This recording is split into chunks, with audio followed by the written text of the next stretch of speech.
विश्वस्तानी व्रत कथामा आधारित नाटक भाग 9।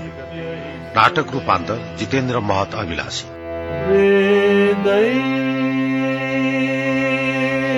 सांगपद क्रमोपनिषदै गायन्त्यं सामगा।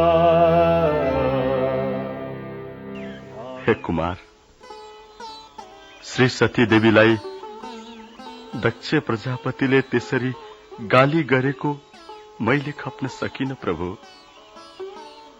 दक्ष प्रजापतिले श्री महादेवको त्यसरी निन्दा गरेको पनि मैले खप्न सकिन प्रभु। हे कुमार, मेरो यो हृदय भक्कानियो प्रभु, भक्कानियो।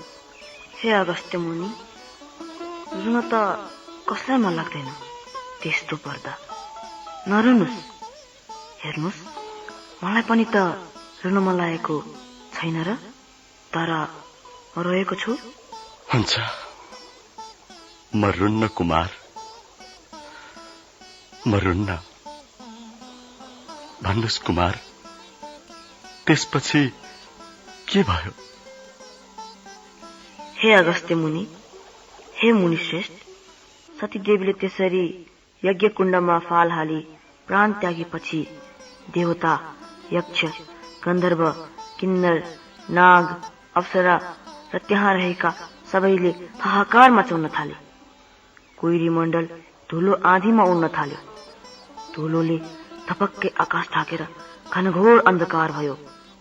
बिना बादल मेघ गर्जन थाल्यो।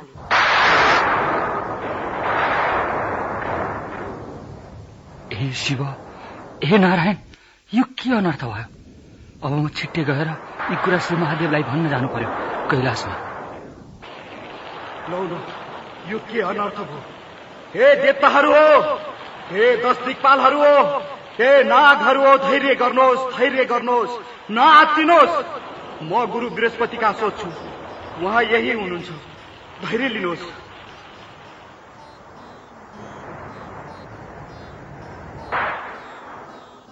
हे गुरु बृहस्पति, अनर्थ भयो, अब म कसो गरौं?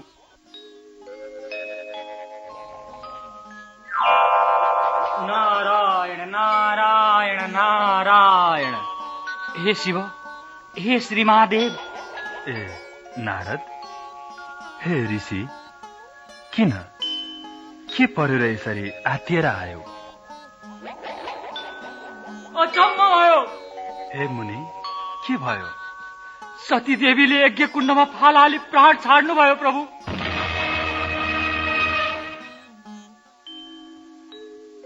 हे करुणामय, पापिष्ट दक्ष प्रजापतिले तपाईलाई नाना प्रकारले निन्दा र हेला गरी गाली गरे। सती देवीले त्यो सुन्न नसकी सती देवी रिसाएर लात्तीले भुइँमा हानी कसैको मुख नहेरी झटाझट यज्ञ कुण्डको प्रदक्षिणा गरेर तपाईको नाम लिँदै यज्ञ कुण्डमा हाम फाल्नुभयो। हे प्रभु, तपाईका डरले अग्निले शरीर डराउन सकेका छैनन्। हे ईश्वर, यिनै कुरा बिन्ती गरौँ भनेर म आएको, अनर्थ भयो प्रभु। हे मुनि, के यो कुरा साँचो हो? के मेरी सती देवी यो लोकमा छैनन्? हे ईश्वर, तपाईका अगाडि म कहिले झुठो बोल्दथे? ध्यान दृष्टिले हेर्नुहोस् प्रभु।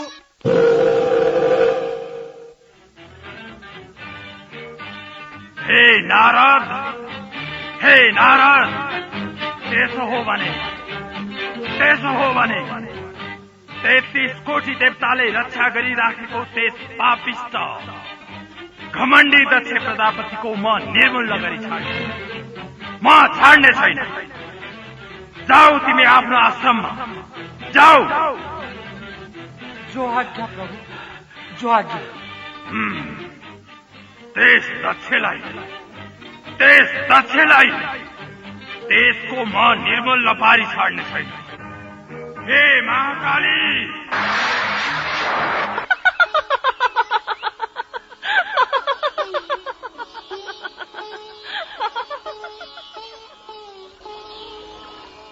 हे अगस्त्य मुनि, ती महाकाली कस्ती थिइन् भने भयानक मूर्ति, आँखाबाट आगो निस्केकी, आकाश जस्तो पेट भएकी, एकदम डर लाग्दी, मान्छेका टाउकोहरूको मुण्डमाला लगाएकी, जगल्टा फिजाएकी, कहिले जिब्रो लपलपाउँदै कहिले खिच्का छोडेर हाँस्ने उनी आएर भन्न लागिन्,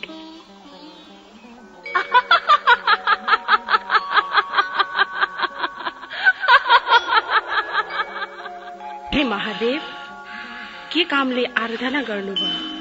आज्ञा गर्नुहोस्।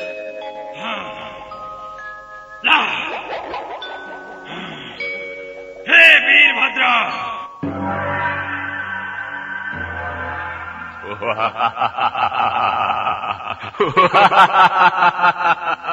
हे अगस्त्य मुनि, ती वीरभद्र कस्ता थिए भने हिँड्दा पृथ्वी डगमगाउने, सिंहनाद गरे झैं गर्जने भीषण मूर्ति, दाहिने हातमा त्रिशूल लिएका त्यस्ता थिए।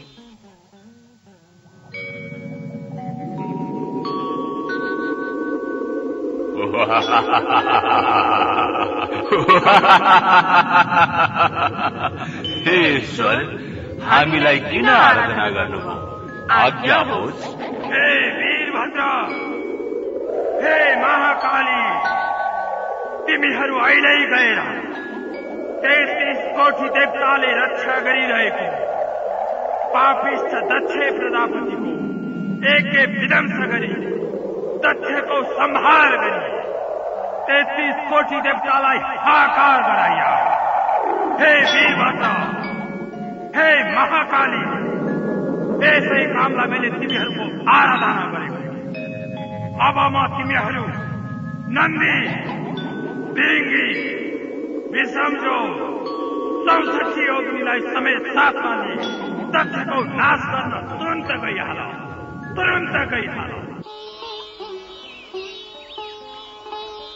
हे कुमार, त्यसपछि के भयो? सुन्नका लागि यो मन आतुर छ प्रभु, आज्ञा होस्। त्यसपछि श्री महादेवको आज्ञा सिरोपर गरी कैलाशदेखि झरे। यिनीहरूको चालामालादेखि पृथ्वीलाई भार थाम्न साह्रै मुस्किल पर्यो र डगमगाउन लाग्यो। 7 समुद्र छचल्कन लागे। स्यालहरू दुवै आँखाबाट र मुखबाट आगो निकाली कराई हिँड्न थाले। फेरि रगतको वृष्टि भयो। यस्तो देखेर यज्ञमा रहेका सब हाहाकार गरी कराउन थाले। कोही भाग्न थाले, कोही भाग्न नसकी भुइँमा घुप्टो परि रुन थाले। यस्तैमा वीरभद्र र महाकाली मेघ गर्जे झैं गर्जदै दक्षका यज्ञमा पुगे। अनि पछि यज्ञमा रहेका देवता, यक्ष, गन्धर्व, किन्नर, दैत्य र नागहरू सबैसित घमासान युद्ध भयो। यज्ञमा रहेका दक्षका छोरीहरू देवकन्या, ऋषिकन्या, गन्धर्वकन्या, नागकन्या, ऋषि, ब्राह्मण, बालक र अप्सराहरू त्राही त्राही मानि नारायण नारायण भनी चारैतिर भाग्न थाले। उता इन्द्रादि देवताहरूले वीरभद्र र महाकालीमाथि अनेक शस्त्र अस्त्र बर्साउन थाले। हे अगस्त्य मुनि, ती अस्त्र कस्ता थिए भने ब्रह्मास्त्र, इन्द्रास्त्र, दिव्यास्त्र, वरुणास्त्र, अग्न्यास्त्र, तोमर, भिन्जीपाल, खड्ग, गदा, मुसल, नागपासहरू वीरभद्र र महाकालीमाथि प्रहार हुन्थे। गणसहित वीरभद्र र महाकालीले पनि जसको पायो उसको टाउको मुला निमोठे झैं निमोट्दै, खाँदै, हात भाँची, खुट्टा मर्काई, मुड्कीले कसेर हानी, हलहली रगत छदाई देवताहरूलाई धुलो पिठो पारे। रगतको खोलो बग्यो। घट घट रगत पिएर मातिएका कोही नाच्न थाले, कोही खिच खिच हाँस्न थाले। विषम ज्वरले पनि सबैका शरीरमा घुसेर चेत हराइदिए। यता वैकुण्ठनाथ विष्णुले दक्ष प्रजापतिका सम्पूर्ण सेनाहरू ज्वरोले हलचल हुन नसकेका देखि आफ्नो शरीरबाट शीताङ्ग ज्वरो उत्पन्न गरी सबैलाई होसमा ल्याउनुभयो र थरी थरीका अस्त्र लिई वीरभद्रमाथि जाइ लाग्नुभयो। हे वीरभद्र, तिमीले दक्षका धेरै सेना सखा पाए। म एक निम्तालुको हैसियतले यो दृश्य हेरिरहन सक्दिन। सक्छौ भने लौ आऊ मसँग लड। हे विष्णु, दक्ष जस्ता पापिष्टको पक्षमा लागेर हामीसँग लड्न खोज्यौ होइन के? लौ आऊ लड्न। हे वीरभद्र, तिमीले मेरा सारा शस्त्र अस्त्र विफल पार्यो होइन के? अब म सहन सक्दिन। देखेछौ मेरो यो कौमुदकी गदा होइन के? लौ आओ। धन्य विष्णु, धन्य विष्णु, तपाईको जय होस्, तपाईको जय होस्।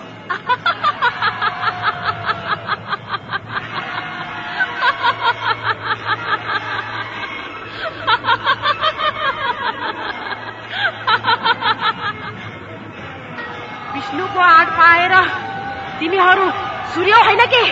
लखा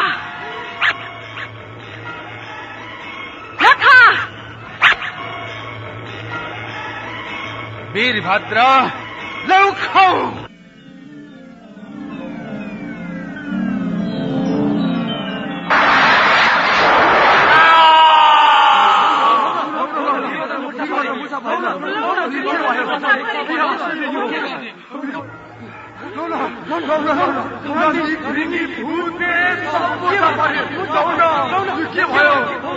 धन्य विष्णु, धन्य विष्णु, धन्य। म मूर्छा पर्छु। को त्यो धन्य विष्णु भन्ने? अब म छ दिन विष्णुलाई। विष्णु, लौ खाऊ यो वीरभद्रको त्रिशूलको प्रहार।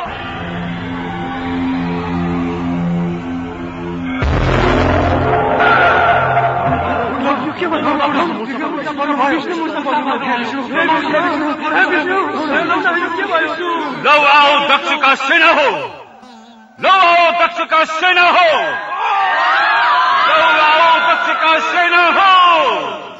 वीरभद्र को जय, वीरभद्र को जय, वीरभद्र को जय, महाकाली को जय, महाकाली को जय, महाकाली को जय, वीरभद्र को जय, वीरभद्र को जय।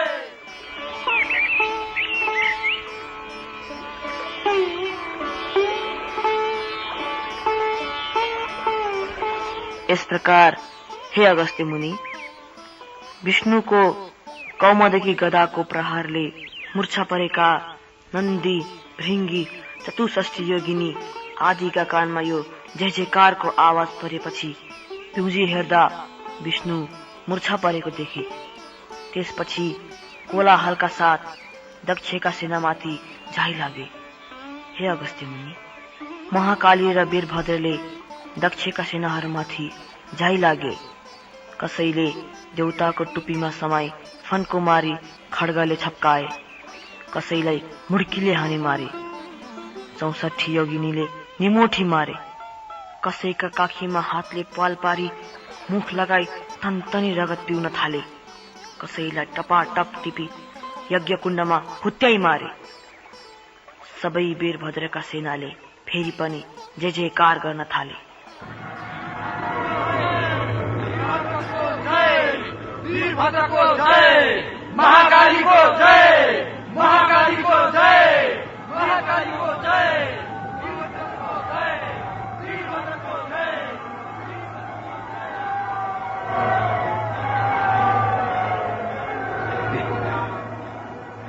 कसको जयकार गरेका?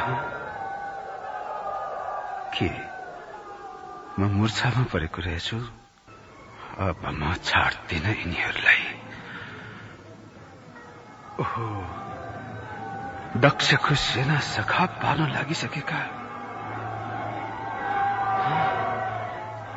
हे पापिष्ट वीरभद्र, आज म तेरो नाश गर्नेछु, तेरो प्राण लिई दक्षको यज्ञ पूर्ण गर्नेछु, अनि मात्र सम्पूर्ण देवता, यक्ष, गन्धर्व, किन्नर, दैत्य, नाग सबलाई सन्तोष हुनेछ। अब एकादश रुद्र तेरा सहाय भएर आए पनि तेरो रक्षा गर्न सक्ने छैन। सम्पूर्ण दुष्टको नाश गर्ने यो चक्रदेखि हे पापिष्ट विष्णु, सम्पूर्ण दुष्टको नाश गर्ने भनी चक्र देखाइस्, नाश गर्नेछु भनिस्, म पनि हेर्छु। लौ छ त्यो चक्र कतिको नाश हुँदो रहेछ। लौ अहिले तुरन्त प्रहार गरिहाल, शक्ति छ भने। हे पापिष्ट वीरभद्र, तैले मलाई शक्ति छ भने भनी अब यो सुदर्शन चक्रले के गर्छ लौ हेर। तेरो चक्रलाई म पनि यसरी मुख पाएर निलिदिन्छु, लौ हेर। वीरभद्र,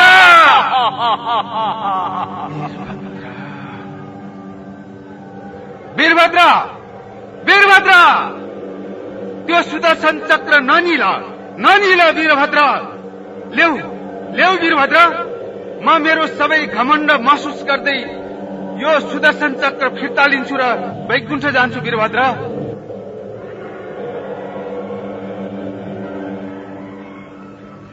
हे देवता हो, जुन चक्र लिएर विष्णु खडा हुँदा महादेवले समेत टिकी नसक्नुहुन्थ्यो, त्यस्ता नारायण समेत अन्तर्ध्यान हुनुभयो, भाग्नुभयो। अब हाम्रो केही जोड चल्दैन देवता हो। जाउँ जाउँ, हामी आफ्नो आश्रममा जाउँ देवता हो। हे देवता हो, किन हरेस खाएको? आउनुहोस्, आउनुहोस्, हरेस नखानुहोस्, आउनुहोस्।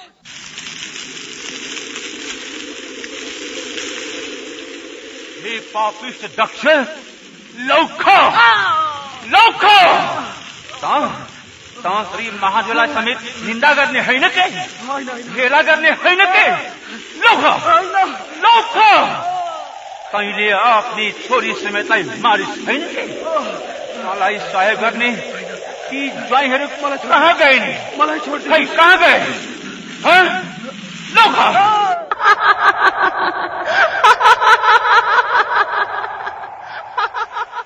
शंकर बिना तेरो यज्ञ पूरा हुने होइन के? शंकर बिना भयो पूरा? अब तँलाई पनि यस यज्ञमा होमेपछि महाकाली, म यसको शिर छेदन गर्छु, तिमी रगत चुस। यसको टाउको जा त्यही यज्ञ कुण्डमा।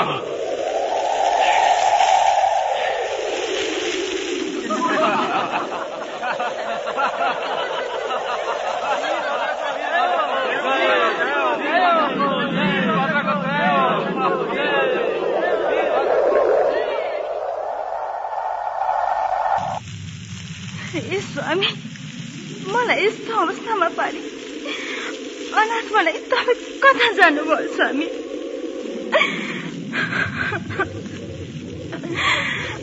स्वामी, जगदीश्वर श्री महादेवलाई यज्ञ डाक्दा यो गति भयो।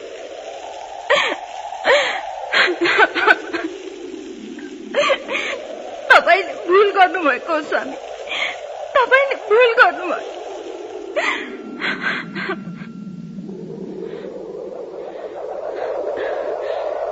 हे ईश्वर, हे वीरभद्र, दक्ष प्रजापति अज्ञानी हो, त्यस्ता मूर्खलाई नासेर हजुरको के बढाइ होला? मलाई विधवा नबनाउनुहोस् प्रभु, मलाई विधवा नबनाउनुहोस्, मलाई स्वामी वरदान दिनुहोस् प्रभु। हे ईश्वर, आफूले सृष्टि गरी आफैले संहार गर्नु राम्रो पनि त होइन।